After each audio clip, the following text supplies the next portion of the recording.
শিক্ষা উপদেষ্টার সঙ্গে আলোচনার পরও এক দফা দাবিতে অনড় খুলনা প্রকৌশল ও প্রযুক্তি বিশ্ববিদ্যালয় কুয়েটের আন্দোলনরত শিক্ষার্থীরা।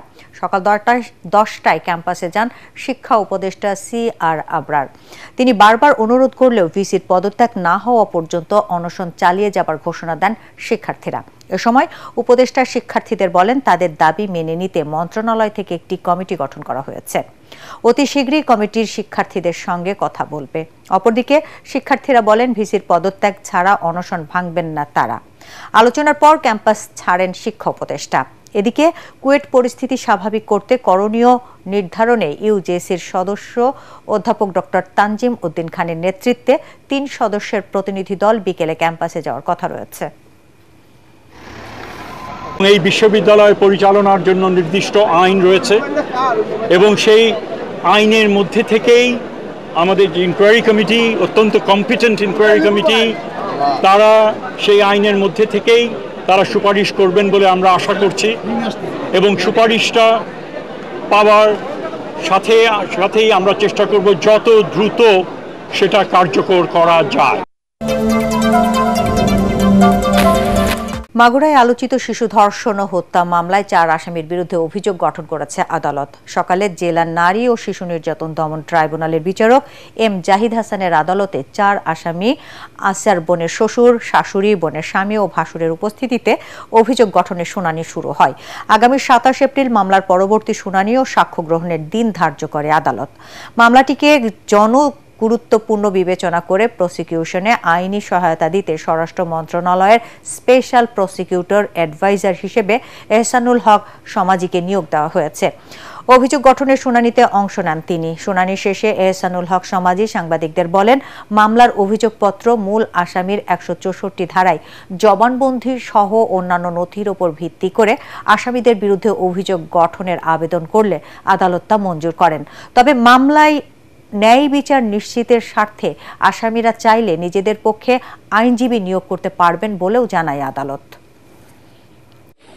বিজ্ঞ আদালত আমার এবং লন্ডন পাবলিক প্রসিকিউটরের সমুদয় বক্তব্য শুনেছেন, রেকর্ড পর্যালোচনা করেছেন এবং প্রাথমিকভাবে তিনি সন্তুষ্ট হয়েছেন that there is a sufficient ground for proceeding against the accused as per the provisions of chapter 23 of the Code of Criminal Procedure.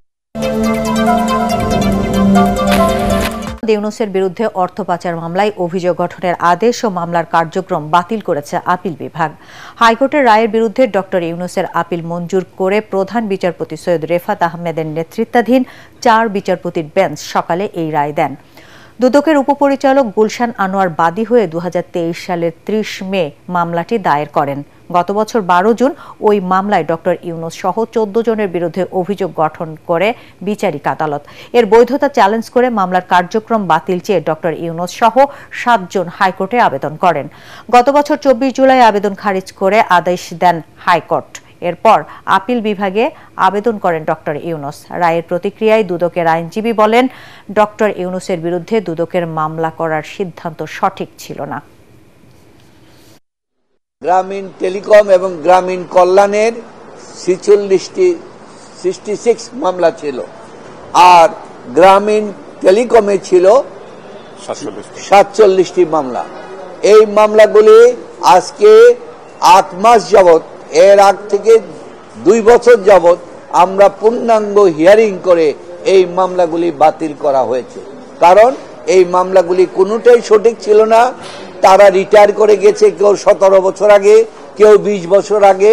তাদেরকে বিগত সরকার ধরে এনে তাদেরকে যে মামলা করিয়েছিল, যে মামলার কোনো ভিত্তি নাই। একমাত্র সমাধান শান্তিপূর্ণ টেকসই প্রত্যাবর্ষণ বলে মন্তব্য করেছেন প্রধান উপদেষ্টা ডক্টর মোহাম্মদ ইউনূস। কাতারে আর্থনা সম্মেলনে রোহিঙ্গা সংকট ও বাস্তুচ্যুত জনগোষ্ঠীর বিষয়ে গোলটেবিল আলোচনায় তিনি বলেন, রোহিঙ্গা শরণার্থীদের কারণে আঞ্চলিক নিরাপত্তা ও পরিবেশ হুমকির মুখে। রোহিঙ্গা প্রত্যাবাসন প্রক্রিয়ায় কাতারের বিশেষ সহযোগিতা চান ডক্টর ইউনূস। প্রধান উপদেষ্টার প্রেস সচিব জানান, রোহিঙ্গাদের নিয়ে সেপ্টেম্বরে জাতিসংঘের উচ্চ পর্যায়ের সম্মেলনে অংশ নেবেন 170টি দেশ। ওআইসির হয়ে রোহিঙ্গা সংকটে বাংলাদেশের পাশে থাকবে গাম্বিয়া।